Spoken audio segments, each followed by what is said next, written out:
My name is Bert Watson. I was born in a mid-sized city in the Midwest. I grew up as an only child in a typical American family. This is my story. In high school, I was an athlete and played on the handball team. It's not the most popular sport in most parts of the country, but it was common in our town. We had a fanatical coach from Eastern Europe who introduced this sport to our school. I was a good athlete, tall and slim, but I was attracted to handball mainly because of the pretty girls.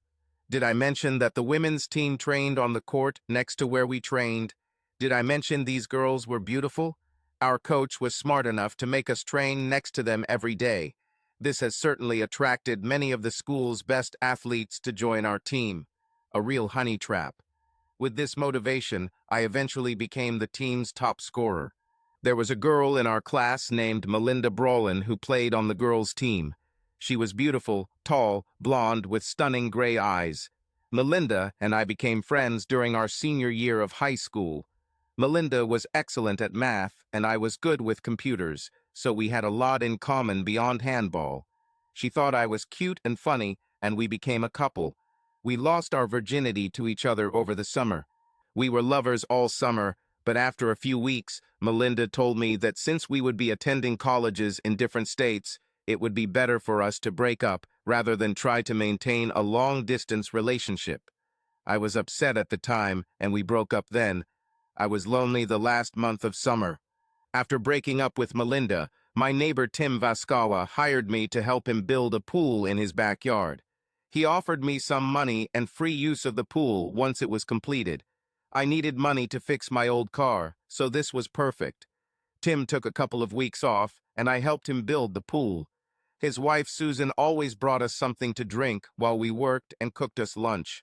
I always asked for skim milk instead of soda or beer. The first time I asked for it, she looked at me a little strange, but brought the milk. We completed the pool in less than 2 weeks, and Tim paid me more than promised. After that, he returned to work. I spent a lot of time by his pool for the rest of the summer. Tim and Susan had 2 younger sons, ages 6 and 8. I liked these boys and played with them a lot by the pool. Susan loved that I entertained her sons. In August, I was using the pool almost every day and began to notice that Susan was often looking at me with interest. I must admit that I also looked at her with interest because she was a beautiful 29-year-old woman with large breasts and long legs. I especially loved it when she wore a bikini and spent time by the pool with us. She was from Eastern Europe and had a killer accent that always turned me on. One day I was by the pool and getting ready to leave. The boys were in their rooms playing video games. I mentioned to Susan that I needed to buy things for my college dorm. She said she knew about all the sales and would help me with my shopping. She told me to go with her the next day when her sons were busy with sports so that we could spend the whole day together. She then walked towards me, pressing her chest against my chest, and ran her finger over my face. She came close and whispered in my ear, lightly touching it with her lips. You know, Bert, in my home country, there is an expression. It translates to different gyms train the body better. My hormones were raging, and I had a hard time saying, what does that mean? It means, Bert, she said, drawing back slowly to look into my eyes with a look as if I were a piece of meat and she a hungry dog, that another lover would be the most exciting thing for me. I froze in place. See you tomorrow, Bert, she said with a twinkle in her eye. I returned home in a state of lust. I told my dad I wanted to go college shopping with Susan. My father caught on quickly and learned the whole story from me with a few hints. He told me to think that if I had an affair with Susan, she might lose her husband. He asked me if Tim divorced Susan, would I leave college and marry Susan and raise her children. I told him I didn't love her and didn't want to marry her. He told me to think about the fact that although Tim was a good man, he was also a strong man and would not tolerate me sleeping with his wife.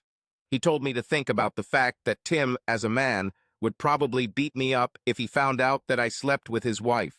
He told me that although he and Mom would visit me in the hospital if I survived, they wouldn't be too sorry about what happened to me if Tim got to me. This gave me something else to think about. He also told me that if Tim beat me, he would go to jail. If this happens, will I stay in college and help Susan and her children? By the end of our conversation, I felt embarrassed. My father convinced me, and I canceled this adventure with Susan. I don't think I ever thought about adultery before talking to my father, but he gave me a lot to think about. I realized that adultery is not something to be condoned or practiced. Everyone loses. Needless to say, I didn't go to Tim and Susan's pool again after that, and I didn't talk to Susan for a long time. I went to college and lived a normal student life. I dated a few girls and even slept with a few, but I didn't find the one. I wasn't too wild, but sometimes I went out and drank my share of beer. Interestingly, except at parties, milk remained my favorite drink. After graduating from college, I returned home. I got a job in a medium-sized company, working in the IT department. Shortly before starting work, I accidentally met Melinda. She told me that she had been hired to teach math at a local high school. She was lonely, I was lonely, so we started dating. We soon fell in love. A few months after we resumed our relationship, she became pregnant. I invited her to become my wife, and she accepted my offer. We got married soon after and lived a happy married life. Our son was born 4 months after our wedding. Our daughter was born 2 years later. Melinda stayed home with our children. We planned for her to do this until they both went to school, at least. Our sex life was probably similar to most young married couples with small children, 3-4 times a week. My mother's parents died and left me some money, which I used for a down payment on a nice house in the country. This windfall, plus my fairly good salary, allowed us to live comfortably with my one job. However, we didn't do too many extravagant things. Our typical vacations and holidays were spent with my family or Melinda's family. My father's parents lived in an old house on a lake about 50 miles away, and we visited them often. They had a big one, an empty house, and they loved it when we came to them. We fished, played in the water, and just had a great time as a family. My grandfather was a hunter, and I often went hunting with him. We would bring home games, and my grandmother and wife would cook it. My father was more of a fisherman, so hunting was something me and my grandfather did together, just the two of us. My dad used to take my son fishing, so maybe this will become a special tradition for the two of them. My grandfather loved to hunt birds with a shotgun. One day, he told me while hunting how he once scared the life out of a man who tried to molest my grandmother by replacing the buckshot in the cartridge with fine salt. Obviously, once it hits a person, it causes pain for several days. Plus, it scares the one who is on the other end of the barrel. He died when the children were still small, and my grandmother moved to our city. We kept the old house, and my father kept the weapons and ammunition. My wife was adamantly against having them in our house because of the kids and all that. Sometimes all the logic in the world cannot convince a woman, so there is no point in arguing. When I wanted to go hunting on my grandparents' property, I would just go to my parents and pick up a gun. In the summer, we often went to my parents or Melinda's parents for the day. Often when we did this, we would visit Tim and Susan at the pool. They liked our children as I once liked theirs. Many years have passed since Susan proposed to me indecently, and there has been no tension between us. In fact, she seemed to be a model wife and mother. I wrote off her behavior towards me as a one-time incident. In fact, Susan became a real aunt to our children. I worked for my employer for just over 8 years and became a project manager when my boss received permission from the CEO and owners to build a central IT system. In short, this was a great opportunity for our company and, in particular, for my career. It took many months of long hours of work. I worked late almost every evening for most of the year, but luckily we only worked 1 or 2 weekends a month. It put a strain on my relationship with my wife and children, but I did it for the sake of my family. 6 or 7 months into the project, I was sent to another city for 2 weeks to work with another department. There I worked closely with another department head. Her name was Ann Doherty. She was a stunning, 30-year-old brunette with a great head on her shoulders and magnificent breasts. She was married and had a son and daughter like me. I knew her from the first days of working for the employer when she worked in the same office. We always got along well, and it was nice to see her again. We worked together for most of those 2 weeks, and there was obvious chemistry between us. I worked with her or her colleagues all day long until the evening. Anne had dinner and drinks with me several times, reminiscing about old acquaintances and simply supporting each other. She explained that her husband had gone to stay with his parents for a week with the children while she was busy with the project. I couldn't help but notice that Anne was becoming more and more flirtatious with me as the weeks passed. I also noticed that she wore sexy perfume and had a habit of unbuttoning her blouse and pressing her breasts against me every chance she got. I had been out of the game for a long time, but I knew the signals. Anne wanted me. No doubt I was tempted by this, especially since my sexual needs had been suffering for the last few months and my wife was several states away. Anne and I were the last ones to work on the Friday before I left on Saturday. She insisted that we go to dinner together on our last night. When I met her at the hotel bar, my jaw dropped. She was dressed to the nines, a low-cut little black dress that showed off all the different curves of her breasts. Her high heels showed off her legs, and her knee-length slit skirt showed off her entire left leg as she walked. I ordered her a drink and asked where she wanted to go for dinner. She said in a quiet, seductive voice, "How about we go to your room and order dinner there?" I muttered something unintelligible, and she continued, "Don't be shy, Bert. We've been working towards this for 2 weeks, and you know it. Damn, today in the office, when we were together, I was so horny that you felt it. Tonight, my husband is away, your wife is a million miles away, and only you and me, just this one time." I looked at her in amazement. Never in my life have I experienced such temptation. Honestly, I've probably never been this excited before. It was as if I was enveloped in a cloud of pheromones, and I felt dizzy. Somewhere deep inside, I knew this would happen that night. But nothing prepared me for the reality of seduction. I looked at her eyes, lips, breasts, and then she kissed me, heartbreaking kiss, and I answered her. God help me, but I wanted her more than I had ever wanted a woman in my life. And then her arms wrapped around my shoulders, my hands were on her hips, then on her ass, and we were alone in the sea of emptiness. I drove home from the airport on autopilot. I passed the test. Before my will was broken, the kiss was broken, and I pulled away. Deep within, I found the strength to resist and reject what every cell in my body desperately wanted. I was amazed at how close I came to the abyss, but felt proud that I did not fall into the abyss. I felt as if I had awakened from a comatose state. Anne gave me a sexual arousal that I had never experienced before. Anne didn't take it very well, calling me a pathetic coward or something similar. But I just smiled, nodded, wished her good night, and went back to my room. 1. When I returned home to my family, I couldn't hug or kiss them. I think I surprised everyone with my reaction, but I was truly happier than ever.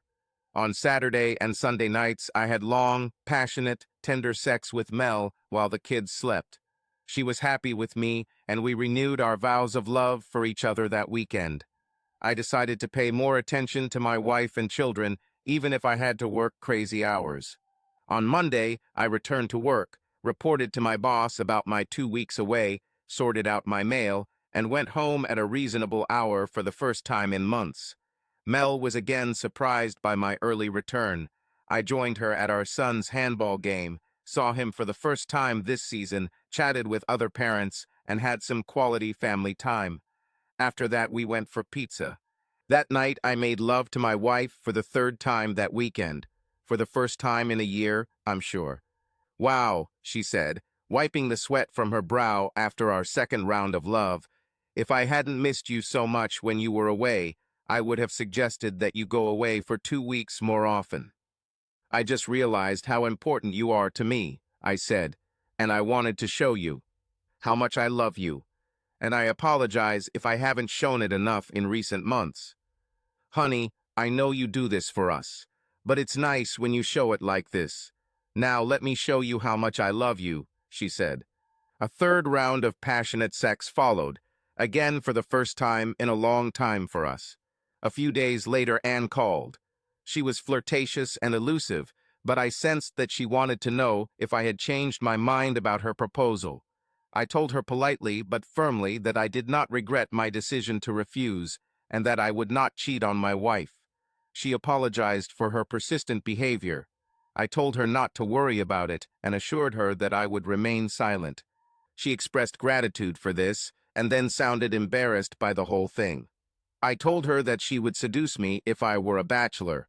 It was a compliment to her that it was so difficult for me to refuse her advances. She cried a little and said that her husband was neglecting her, and that she had strong suspicions that he might have an affair.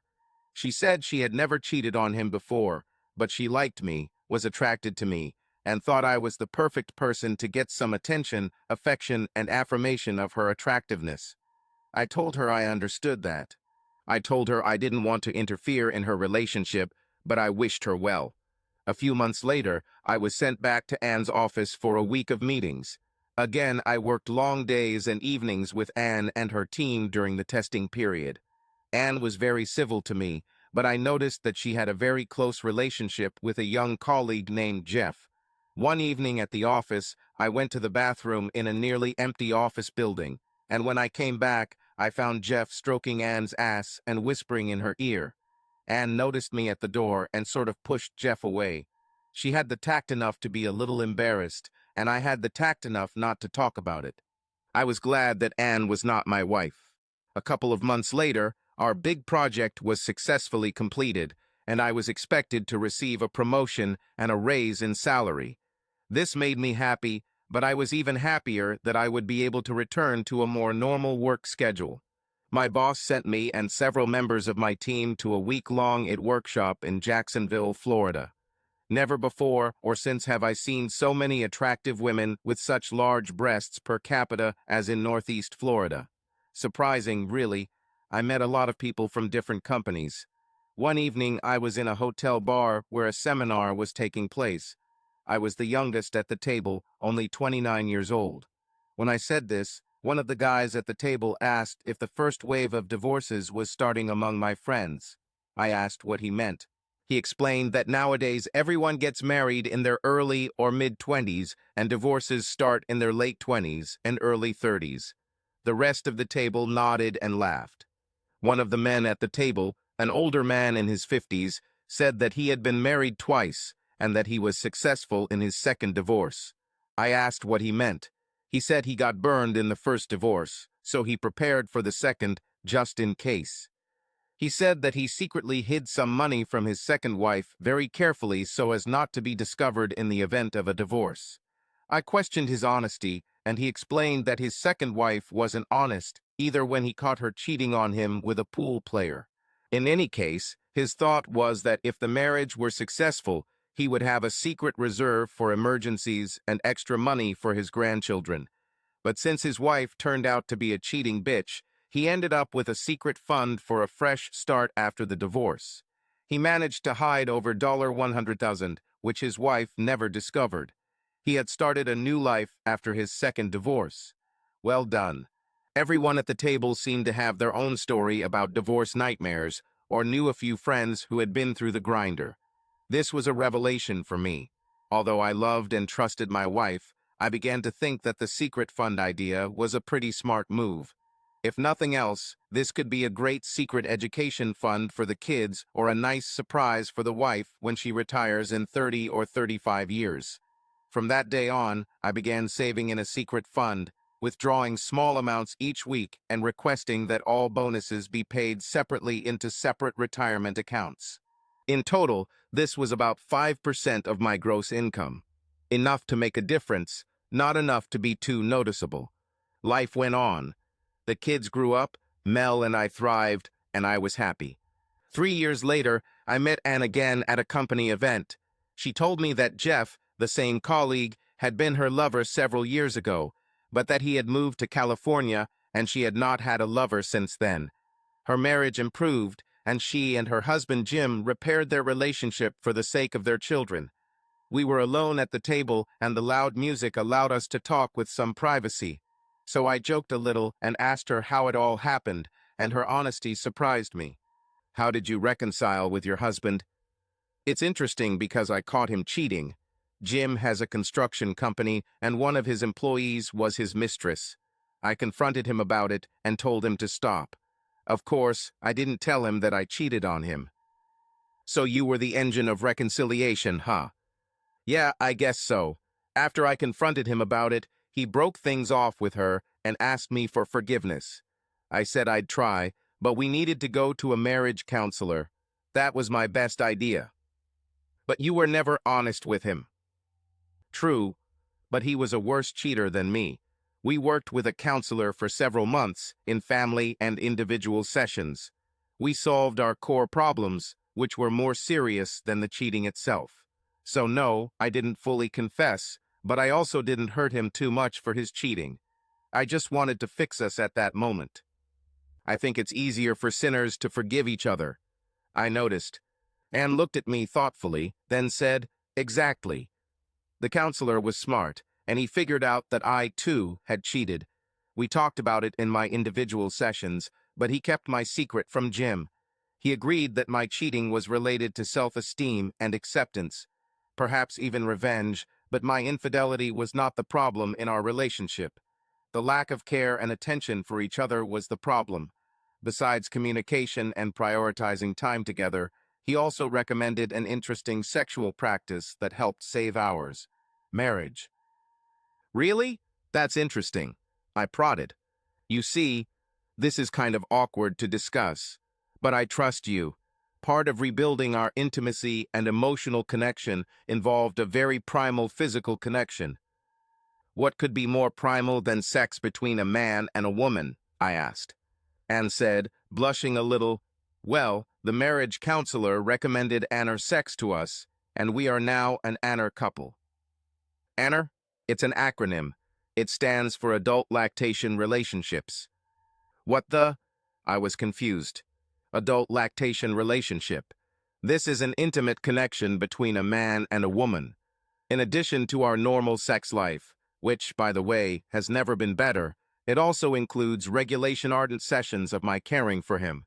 It really brought us into a closer bond, what we've ever had before. I stared at her, somewhat stunned. Some colleagues came to our table and we stopped talking. As weird as Anner may sound, I was glad Anne and Jim made up. I wasn't sure I could be in their shoes, but to each their own. If they were happier now, then I was happy for them. It wasn't until our daughter Emily was 10 years old and my son Ron was 12 that Melinda finally returned to teaching middle school math. She took a couple of advanced courses that summer, but was able to get back to work right away. She was truly gifted when it came to math. In this sense, our children followed her. In fact, they were both excellent students. Like Melinda and me, they were tall and good athletes. They also became team handball players. I was very proud of my children. Melinda gave herself completely to her work. I suppose as the children grew older and needed her less, she began to look for another way out. In addition to teaching middle school math, she volunteered to coach the school's math team. So she met with several experienced students and taught them twice a week, with an additional 2 hours of studying after school. She received a small stipend for her work, but it wasn't about the money. She prepared them for student Olympiads in mathematics. Under her leadership, the team performed very well. As a team, they finished third in the state their first year. The following year, they finished second and qualified for nationals. She traveled with students to Pennsylvania for a competition. One of her students, a shy, lanky kid named Rob, placed in the top 10 math students in a national competition and eventually received a full academic scholarship to Caltech. Melinda was especially proud of him because he was talented, but she never really gave math her all until she picked him for the math team. In the 2 years he was on the team, she devoted more time and effort to him. Their hard work and dedication paid off. I was proud of Melinda's accomplishments. Life was good. By this time, I was 37 years old. I was successful and happy at work and with my family. I still went out hunting from time to time, and we still went as a family to my grandparents' property to fish and play in the water. We still visited our parents often and spent time at Tim and Susan's pool. Life was good. Of course, my sex life with Mel has slowed down a bit. We were no longer children in our 20s, but we still had a pretty good, if rather familiar, personal life. I still loved her with all my heart, and we still had fun together when we had time. Her return to work cut into our time together. She was often busy with the math team or grading homework, quizzes, and tests. But I couldn't envy her teaching career. It clearly brought her great satisfaction. In any case, my responsibilities at work also increased, and I began to spend many of my own hours. However, I had more time alone than before, when the children were busy with their own affairs and Mel was busy with her work.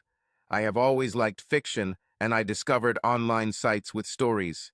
I liked science fiction and adventure stories, but I also came across several sites with erotic stories. I'm hooked on stories about cheating wives.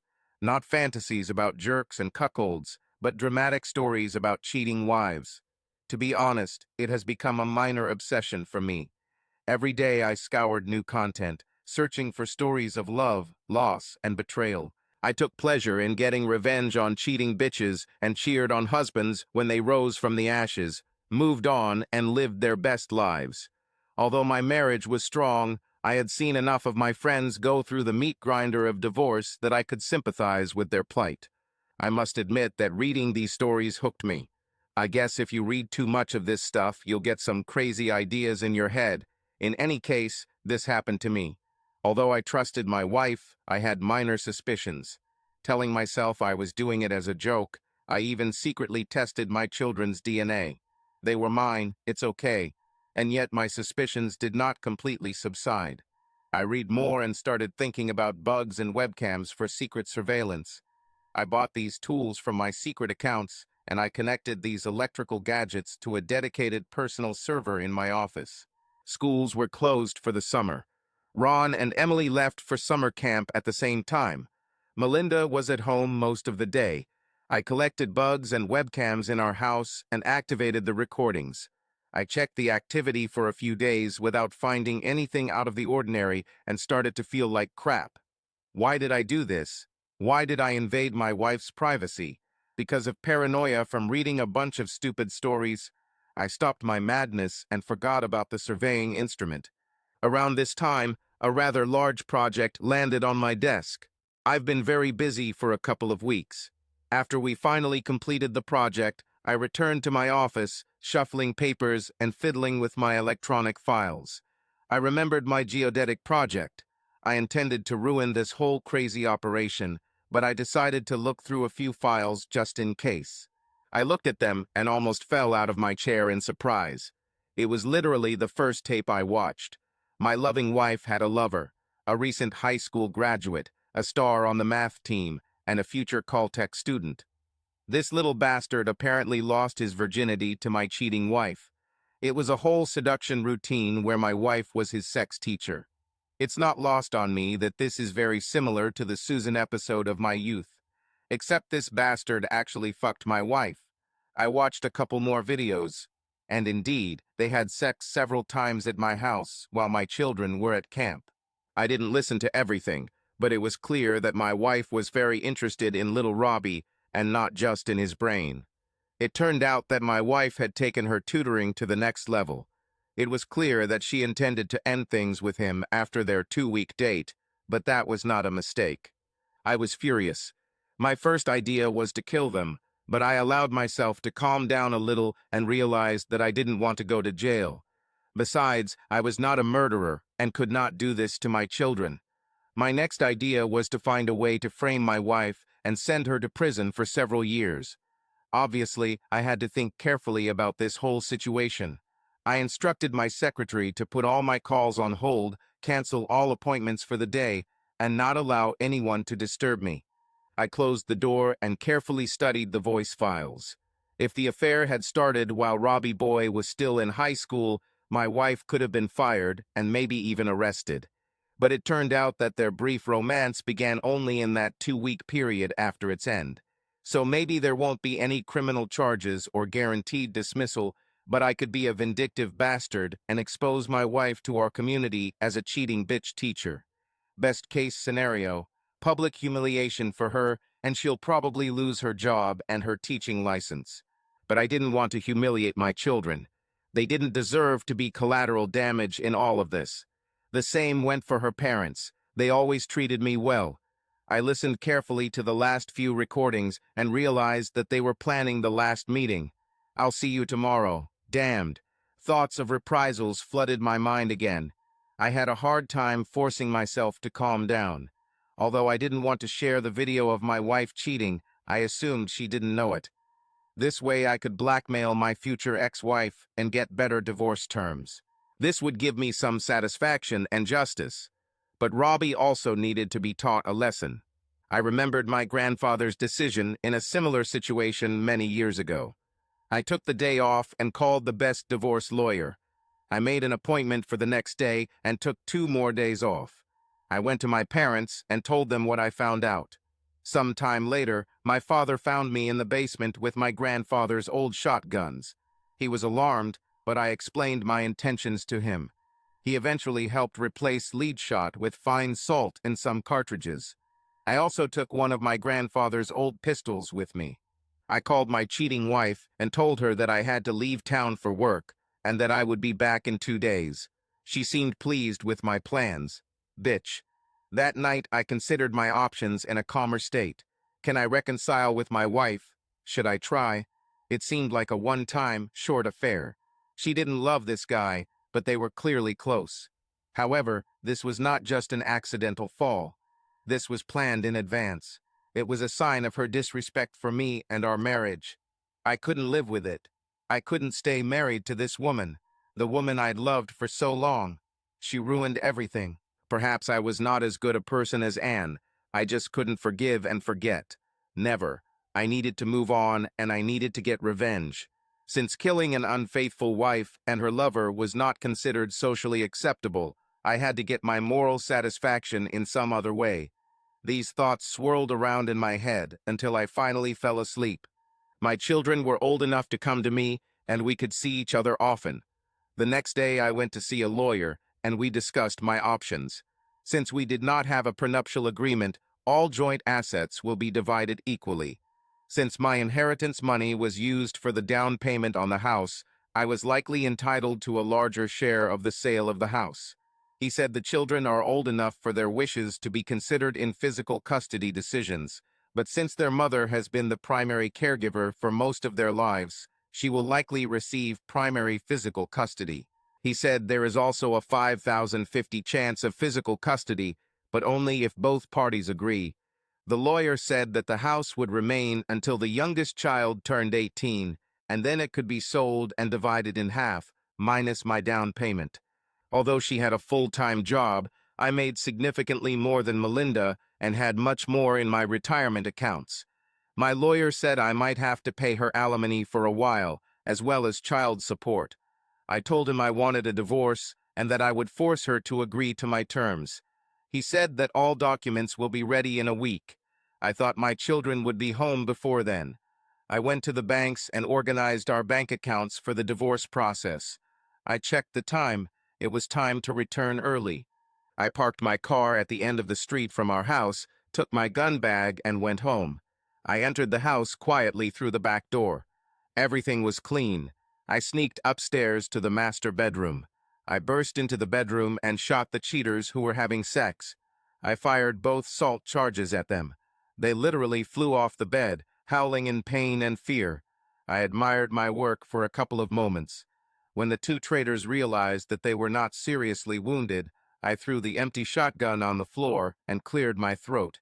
They froze, looking at me with grimaces of pain on their faces. I looked at them with contempt. I slowly, deliberately took the gun out of my jacket pocket. Then I let the anger spill over my face. "I'll kill you," I screamed.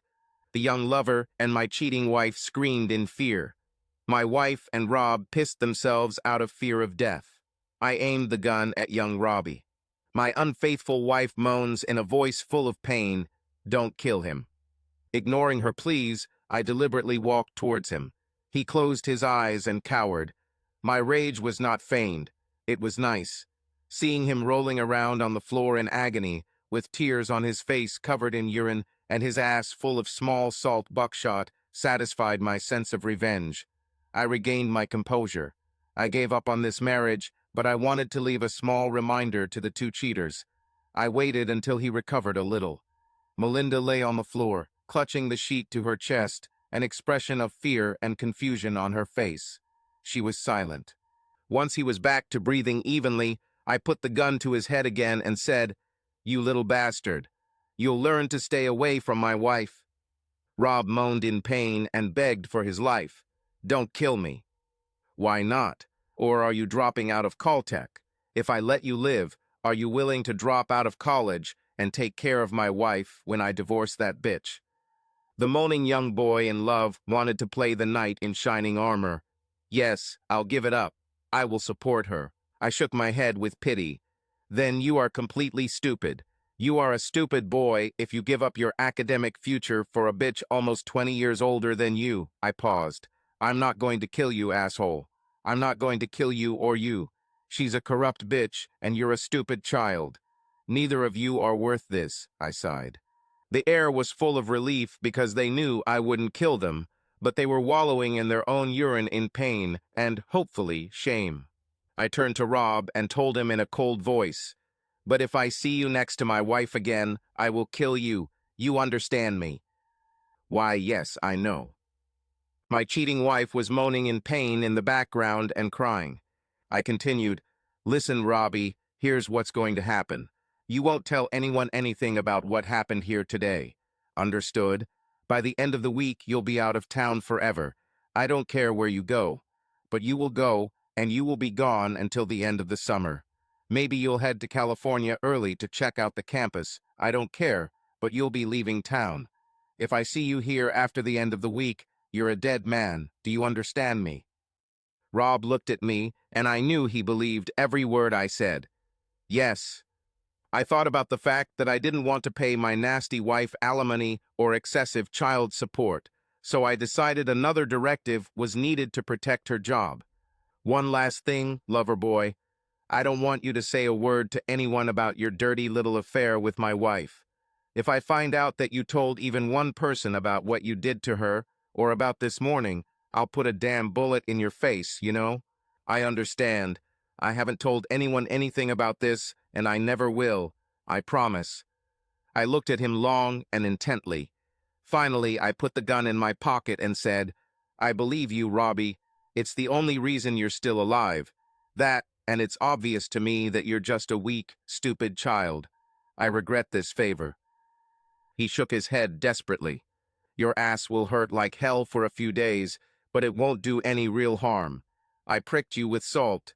When you get home, take a shower and wash yourself thoroughly. Maybe wear a bandage. Don't do this. I need to go to the doctor or something. The scabs should go away in a week or two. If anyone asks, you fell off your bike, okay? Okay, get dressed and leave." The young bastard got dressed and left the house. I closed the door behind him. I returned to the bedroom where my wife was still cowering with tears running down her face. I said, "Go take a shower." She went to the bathroom, moaning and crying. I went to the kitchen and poured a full glass of cold milk. I always preferred milk. It had a calming effect on me. I smiled wryly and drank. My scum wife finished her shower. I heard her crying in the bedroom. She started when I spoke to her. "Get dressed and wait for me here. I'll be back in an hour. We need to talk about something." "Bert, Just shut up, Mel. We can talk when I get back. Just wait for me here."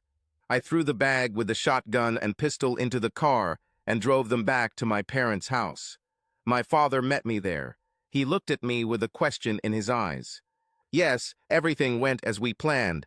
She was there with him, scurrying away like a couple of fucking rabbits. "Just drop the weapon, Dad. I don't think any of them will scream, but it would be better if the weapons disappeared." He nodded, and I returned home. There were no police, which was a good sign. My wife was in the bedroom cleaning urine from the carpet. I looked at her. At 36, she was still a beautiful woman. I sighed, and she turned around with a look of deep sadness on her face. I felt empty. Much of my hatred and anger dissipated after my previous encounter. If you put a couple of salt shells in a couple of scammers, it will do it for you. "Bert, I'm really sorry." Is it true? I won't lie to you, it wasn't our only time, but it will be our last time. Just stop, Mel, I said tiredly. Please, Bert. Just let me tell you, I've never done anything like this before. I didn't plan this. Well, at least I wasn't looking for it. I do not love him. It's just, he was so special to me, and we got so close, and look, there's no excuse for this, but no, there's no excuse, Mal. But there are consequences. Please, Bert, I know what I did was wrong, but I didn't think straight. He was so in love with me, it pleased my ego. I thought I was giving him a gift. He was a virgin, and I. You also decided to be his teacher in the bedroom. I understand, Mel. You wanted a little change, and this baby was your opportunity. No, Bert, this was not the case. It's not that I wanted something that you didn't give me. He wasn't nearly as good in bed as you. For God's sake, he's just a child. Yes, he is like that. About this, how stupid are you, Mel? You don't think a kid would talk to his friends about how his hot math teacher fucked him? And you're sexy, Mel. Don't you think that even if it never reaches the rumor stage, don't you think rumors about it will slip away? Haven't you thought about how things like this could hurt you, your career, your marriage? Rob didn't tell anyone. Bullshit, Mel. The little bastard would have let it slide. Maybe not today, maybe not this summer. But at some point, when he's back in town over Thanksgiving break, maybe he'll be hanging out with his friends, having had too much beer, and he'll say something. Just drop a few details, and that's all it takes, Mel. Well, you're walking around on the side in the first place. Please, Bert, I know you're angry. You have every right to do this. I don't blame you, but please. You must understand that I love you very much. This is just a situation that has gotten out of control. It was a trip for my ego disguised as good intentions. I promise I've never done this before, and I'll never do it again. Well, I'm certainly glad you didn't plan on making your pussy an annual prize for the best student in math. Look, Mel, you haven't asked me yet, but I know what's going on. I'm moving into the guest room for a while. I haven't decided what I'm going to do yet, but I want you to just give me some space and leave me alone until I figure it out. Understood? Yes, Bert, I understand. The children returned home a couple of days later. Melinda and I tried to act normal in front of them. The kids were happy to tell us about their time at camp, but then became so busy with their friends and other things that I don't think they noticed anything unusual between Mel and me.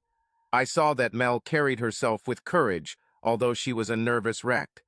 To her credit, she left me alone for several days. I took pity on her. Mel, can we talk? I asked one evening when the children had already gone to bed. Yes, of course, Bert. Her eyes expressed concern. I decided that we need to get a divorce. Oh no, she moaned, but quietly so as not to wake the children. I was impressed by her composure. Yes, Mel, I was going to serve you with divorce papers tomorrow. Well, I'm still going, but I didn't want it to be a complete surprise. I wouldn't say I owe you this after what you did, but I wanted to tell you this face to face. Melinda understood, but asked the obligatory question in such cases. Please, Bert, is there no hope for reconciliation? I love you. I screwed up. I don't quite understand why. Rob was never a threat to us. Oh my God, please, Bert, please. She begged with tears in her eyes. No, Mel, no. This wasn't a random drunken fuck. I could forgive that. No, what you did was a deliberate decision to become a virgin sex teacher for a few weeks. I don't know exactly why, and I don't care. You did it on purpose. The woman I married would not have done this, would not have risked our marriage and our family to satisfy some curiosity or pity or flatter her ego or anything else. No, you've changed, Mel, and now I've changed. You broke your vows, and now I am free from this marriage. And I don't believe in open marriages, Mel. This may work for someone, but it will never work for me. To get freedom from this marriage, I need to divorce you. My decision is final. And then the sobbing began. She was inconsolable, shaking with sobs, choking from her own pain. I felt some pity for her, but I thought it over. I was adamant in my decision, but almost against my will, I was touched by her pain.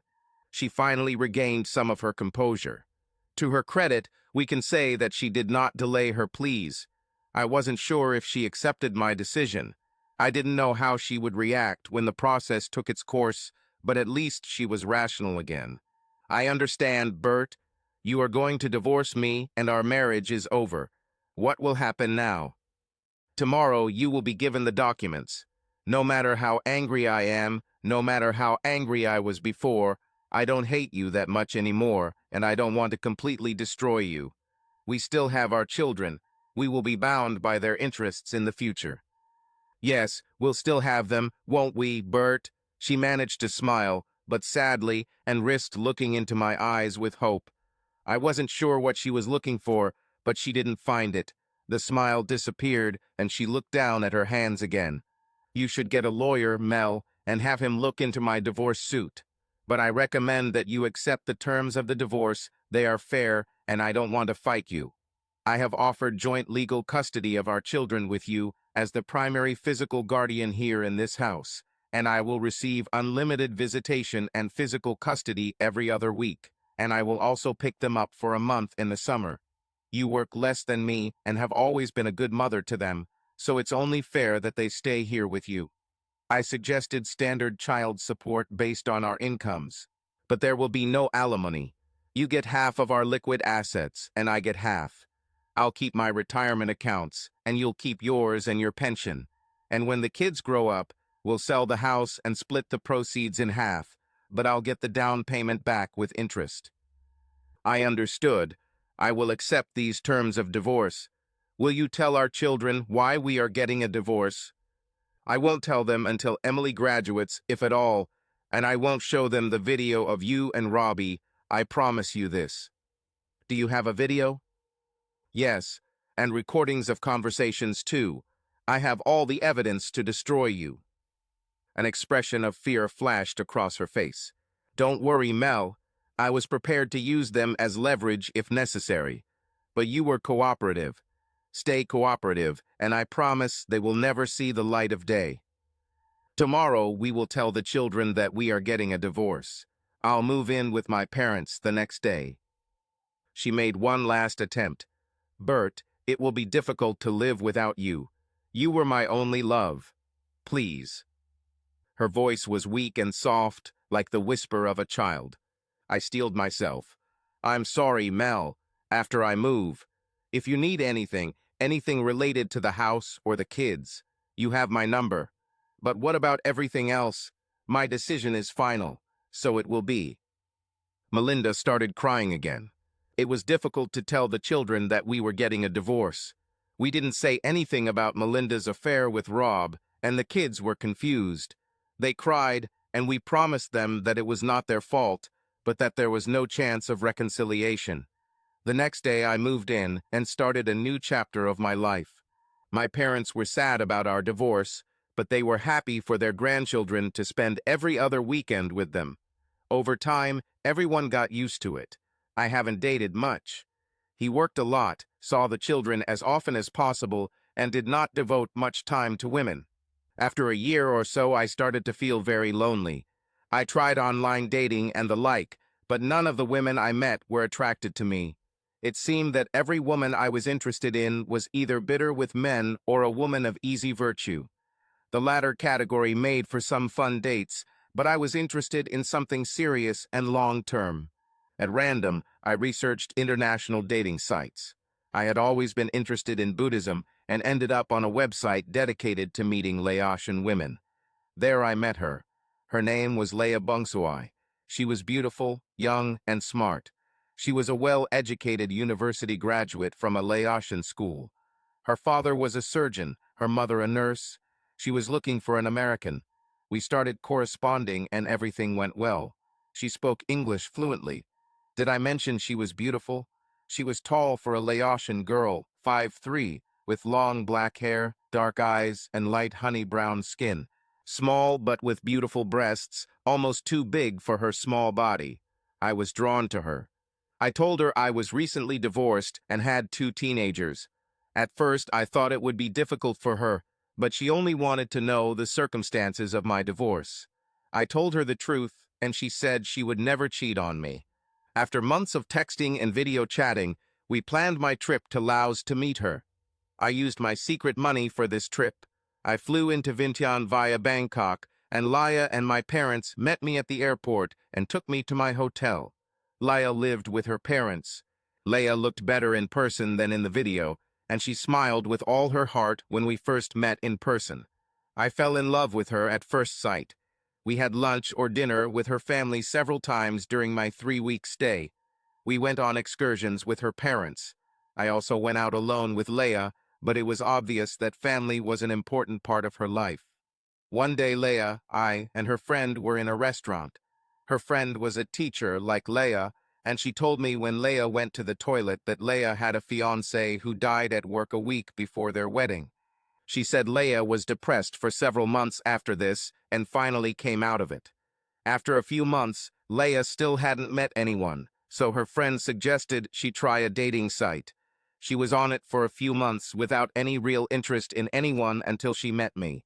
She noticed that I was like medicine for her, that she really came to life when we started texting. She warned me not to break Leia's heart. I knew that Leia had a fiancé who died, but I didn't know about her depression and the rest. It touched me. Before leaving, I knew what I had to do. Very simply, I asked her if she wanted to be my wife, and she said yes. I gave her an engagement ring. She knew the Western custom and was glad to have the ring. We kissed, hugged, and swore our love to each other. I left, and we started planning a wedding across the ocean. 6 months later, my children and I went to Vientiane. The wedding was a big event with Buddhist monks present and lasted for several days. After the wedding, I returned home with my new wife. I later found out that my children told Melinda that I married a girl from Laos. Emily and Ron told me that she cried a lot and was very sad for several weeks. Love with Leia was amazing. To my surprise, she was a virgin, but she was a quick learner, had a good understanding of her body, and was very responsive. She was an acrobat in bed with enough energy for 3. We just couldn't get enough of each other, and it wasn't just in the bedroom. We loved each other even without sex. We always touched each other when we were together, always kissed, held hands, and always hugged. We gave ourselves completely to each other. We both knew what it was like to love and lose, and didn't waste time or energy on anything other than expressing our love for each other. The months flew by. By my company's Christmas party, my fiancée was 5 months pregnant, and she was still an amazingly beautiful woman. She wore a party dress that showed off her legs and her ever-expanding breasts, but hid her rapidly growing belly. Anna and her husband Jim congratulated us at a corporate party. Our first daughter's name was Nancy, after my mother. A year later, we had another beautiful daughter, whom we named Lisa. Leia communicated with her family and friends on Skype. My grandmother died and left me some money. After discussing with Leia, we decided to move into my old home to have room for our growing family. Melinda accepted my ransom offer. Melinda was honestly relieved since she and Emily hadn't gotten along since we got divorced. Melinda confessed to her a couple of years ago that the reason for our divorce was that she cheated on me. Emily called her a bitch and didn't speak to her for months. Over time, normality returned, but Emily always remained rather cold towards Melinda after that. Ron, having learned about the circumstances of our divorce, was angry with her, but recognized that she was his mother and forgave her more quickly. Anyway, I bought out Melinda's share, and she bought herself a nice apartment. Ron and I helped Melinda move into the apartment, and she thanked me. Emily went to her grandparents instead of helping her mother. I no longer hated Melinda, I was just neutral towards her. My heart was filled with love for Layla and my 4 children. I'd like Emily to completely forgive her mother, but it's not my place to put pressure on her. I told her that her mother loved her and had always been a good mother to her, and that it would be better for both of them if she ever forgave her. My love for Leia grew, as did hers for me. Emily moved away for college, and my younger children were growing up quickly. When Lisa was almost 2 years old, Leia told me that she was going to wean her off breastfeeding. This was a disappointment for me because not only did I love her engorged breasts, but we also included nursing in our sex games. There is nothing more erotic and bonding than a wife feeding her husband. What can I say? I've always preferred milk. Years have passed. My older children graduated from college and found jobs nearby. My youngest children were growing up quickly. I haven't followed Melinda too much, but I know she dated someone but never took it too far. At some point, it seemed that she began a serious relationship with a man, and he moved into her apartment. It turned out that this person was an abuser. He threw my ex-wife down the stairs, breaking her leg and arm. The man was arrested and Melinda was hospitalized. Ron was visiting his mother and called me. He said Melinda cried all day because her daughter didn't come to see her. I told Leah what Ron told me. Leah was angry. She went to Emily and told her that she should visit her mother. Confronted with her behavior and her responsibility to her mother, Emily burst into tears. Leah hugged her and reassured her, saying that it was time to make peace with Melinda. I took Emily to the hospital. We came to her room. When she saw us, she cried with joy. She thanked me for bringing our daughter. Emily and Melinda cried and forgave each other. I left the room. Later I returned and Emily went to the toilet. Melinda asked if I could forgive her. I told her that I could and had already forgiven her. She cried a lot again, but this time they were tears of relief and happiness. I told her that I hoped for her future happiness, and I found mine with Leah and our children. My daughter returned to the room and promised that she would visit her again soon. A year later, my daughter was getting married. The wedding was a huge event. Our two little daughters were very excited because they were flower girls. I took Emily to her fiancé. Ron led his mother and Leah to their seats. Melinda and I were polite to each other, but I tried to avoid her without making it obvious. I have forgiven her, but I will never be able to completely forget her betrayal. She talked a lot with Leah. Leah later told me that Melinda was very friendly to her. At one point, late in the evening, as the party was winding down, long after my younger daughters had been picked up by the sitters, Melinda approached me as I sat at the table with Leah and my old neighbor Susan. Without any decorum, she said to me in a sad voice, "Bert, I see how much you and Leah love each other. I'm sad that we can never have this again, all because of my stupid mistake. You look so good, so young, so lively and energetic, and I'm just an aging, lonely woman now." Stunned, I had an idea. "Melinda, I guess I'm living proof that after you've been changed, different gyms really do train the body better." Susan blushed. Melinda just looked embarrassed, and Leah, who I told the story of Susan trying to seduce me years ago, jumped into my lap, hugged me, and kissed me. "That's true, my love, but don't look for any other gym other than mine for the rest of your life," Leah said. And I didn't look. End. Subscribe to our channel so that your love doesn't cheat on you, and go ahead and listen to the next story, because this story is nothing compared to the next one. If you're under 18, don't even think click to the next one.